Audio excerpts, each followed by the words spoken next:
बरसात में घर द्वार चिकन रहता निमन लागेला। देख लाई बुढ़ाऊ रोज घर में हंग मुत के एकदम बराबर कर देता हूं, खटिया लगा लेता हूं अंगना में आ ये जो थूक के इतना घिन बरबावत तो उनके कहे के ना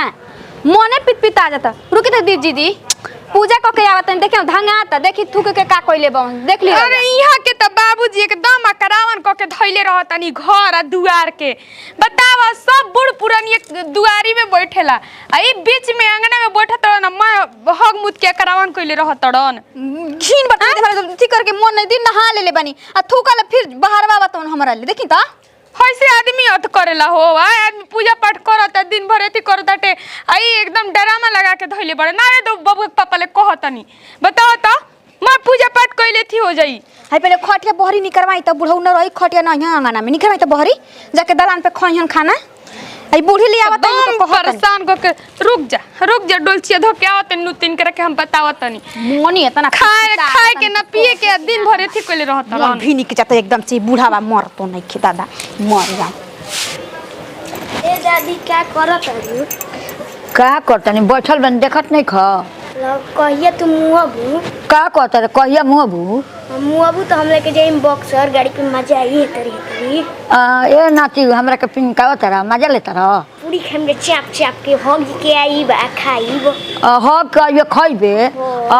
दादा घरे पूरी बनवा दे खा लिए ना कि हम मुहब त पूरी खइब रसगुल्ला मिली होते होते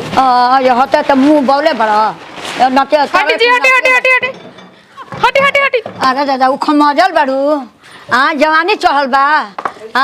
अपना माई में धक्का ना मरती त निक लागी त मार देनी रउए में त का हो गई। हाँ हमरा में मारते त निक त लगबे करी अपना माई में मरतबू त ना निक लागी। कह दी बाबूजी के जे बैठे के जन्नी हे या हां काहे घर ना बैठियन आंगना में मैं खैनी खा के आ थूक देतनी बताई त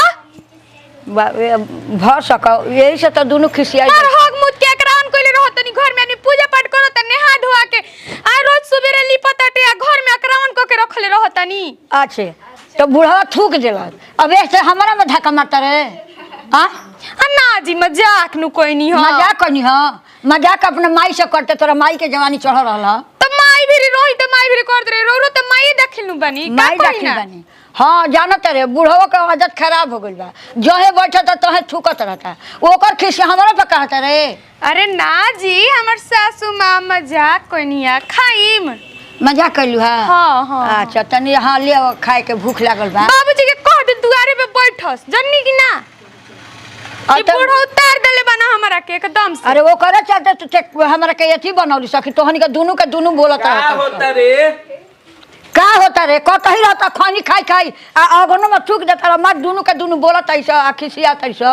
मारब लपड़वे ले लट्टी जीबू बछिया पर लागल बा भूख ताहरा लोग के भर दिन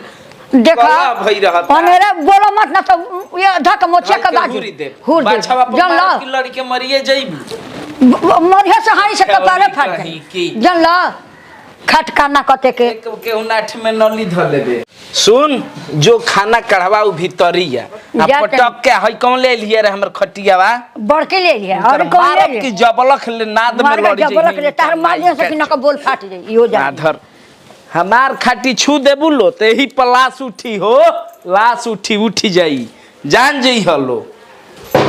ई के चोदो खाटी लेके दुआर पर चल जाता माथा चोद लोग के मुआ दे धरब तब की हाली जहाँ लेके लाश उठिए पले खाटी पले जहाँ हमार लेके चली गई लोग खाटी ई लोग के छू देले होइहन से हमारा खटिया पर एकरा बहिन चलब झराइए गइलब गोड़ हाथ धो लिया हुआ तब भोजन कइल जाओ। सुन तारू सा हम आवतानी गोड़ हाथ धो के तले भोजन निकाल सा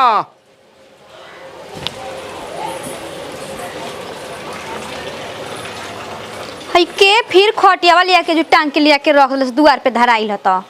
दीदी जी के खटिया वाली आइला जी के हो हई के खटिया ले आइल ह आई हे माई हम अभी खन बहरवा रखनी है हो ई बूढ़ी नु बड़ी खिलवाड़ी बाड़ी जान जइयो कहबू तो कहतिया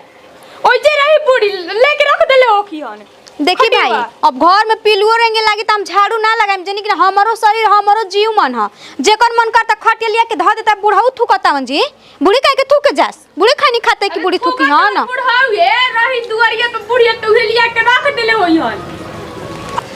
मन तन साई अरे खाए का ना कढ़लू सरे ले आवा से जल्दी काढ़ी के भूख लागल बा हिमच के का खाए काड़ी जी मैं थूक के एकदम घिनाउन कइल रहतनी थूकतनी हम पगला ई बार इसका अभी के त खेत पर ले आवतनी रे अजी बाबूजी जब खटिया बहरी निकरा गेल कि रे जो दलानी में खाइम तो फिर लिए नहीं थूके खाती अंगना बता अले के मकड़ुआ भाग जइत तब खटियावा बहरिया निकाल तारू सा तो काहे रे वो थूक तनी खैनी खा के केनिए केनिए घर नु ह माली पूजा पाठ आदमी करत आवत जात लिपत हम पोत भोरे ले गइल बानी बधारी या अभी का हम खैनी तो पहुंचो जरूर घर में कोनो बा कि खैनी खा ताड़ी सा चाहे खा ताड़ा सा आ ससुरा फंसतानी हम अच्छा तहारा लोग के हम इनी मन आदत नहीं खे खेत पर गई रही बबुआ बो अभी खावतानी खेत पर से तो बताई के खा के थूक देता सही कहलन खैनी खाए वाला चुतिया होखेला आदमी चारों ओर थूकत चलेला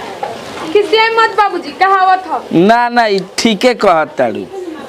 आखिर कहे के मतलब बा कि कहता मत थूक दुआर पर थूक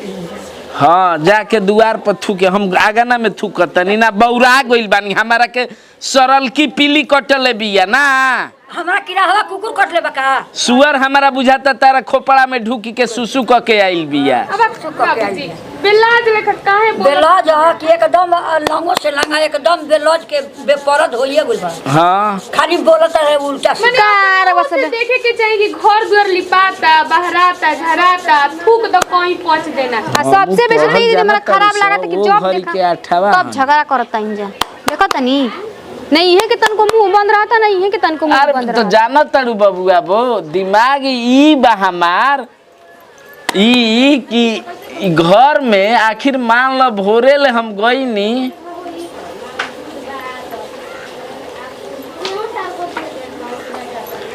जी का रे खेवड़ी काहे खेवड़ा भोरे ले गईनी हम बधारी आई घर में थूकी देले के ताहर महतारी हमर माता रे खेवड़ा तू थूकला तो हम का खाटियो जब बहरी जी धइल जब दुआर दुआरा पे ऐसे खैनी खानी जी साला हमारा बुझाता कि पहले ऑर्केस्ट्रा में ना नु काम करती रहे रे खैनी खाती है आ कहिया ले तू खैनी खाए लगले है रे कहिया ले हाँ? ना जानत ला का तेही नु गानवा में ई बबुआ बो थूकतिया हम तो 4 बजे हम नहीं थूकत ये थूक बे जुडू काहे बोलता है जी मम्मी जी रे तो ठुकता नहीं आखी के सोजा खाता नहीं हमने के जानते ना रह जकरा आज तो खैनियो खानी एही ले हम बना के हाथ लपकैनी है जे खैनी खाए वाला रहेला नु बबुआ बो उ लपक लेला गप से आ एकर आदती हमरा तो बुझाता एकर माईए खात होई खैनी तबे ई खाए सिखल बिया देखी मेहरा जुर्जोधन हनी जुर्जोधन धरब टंगरिया फाड़ दे मरी देख ते सुधरी जो आज के बाद बबुआ बो केहू के देखनी तो कहनी जनलू लो ते बाबूजी हमनी के तो जान जा कि रौरे को खैनी खान जा हमनी के कि इहो के खाई ना खैनी देख ढेर फालतू मत बोलो कनी का मत लाकावा जानला ना तो धरम बची है मत बिन दे आई हो राम जी आई हो माया अरे बखड़ी जात के मुआ घालो मुआ घालो ओ दादा हई का कोइले बाबू ए बाबूजी जा जा दुआ पे जा हुर के मुआई बे रे बरा हुर के मुआई बुढ़िया के एबे हुर के मुआई बुढ़िया के एबरा हुर दे ब्राह्मण ले गर्दन में मरी हट जा बाबूजी हुर अपने हुर गोड़ धतन जाई रो दुआ पे जाई तो दुआ पे हरिया दे बिचारी खटिया वाला मार दे मरी जइबू मेरा जो लड़ता नहीं रो घर में मत रे बबड़ी भुला ओय हो दादा इनका देह में जितना मांस ना उतना तो कूदा चलता है मुर्गा लेखा हमार देह तक ना तो आज तो ते झाड़ू सब मार के देखो तनी जी कुली अच्छी छोड़ा दे अच्छा बताइए एक थपड़ा मार दे दरवा चल जेम कौना दथी में मार कैसे दी एको थप्पड़ देखो तनी दादा देह में जीव बड़ा रखे। बिन दे जा दे सर अपना छुकी हमरा के लगावता मैं झूठ मत बोली लेके दे सर बतावा हो बुढ़िया के कैसे ये थी करत तड़ी अब बाबूजी के अरे तरे कोइले बाजी सामान के अरे तरे कोइल जाला देखो तनी हां अब मारो तड़ी हो दादा गोइल बड़ी ओनी है बाबूजी देखो मरबो ये करम इनका देखो बेटावा के आदमी बोल देला तो कहेले कि संस्कारे नहीं खे आ आ लड़ा तड़िए भागा खयन जे बुढ़ापा में हेतना कूदत आई ते जवानी में कितना कूद रहे हैं बाबूजी के बड़ी मार मरले होयन जे हेतना बुढ़ापा में जेकर देह में पाभर मांस नहीं के कूदता हेतना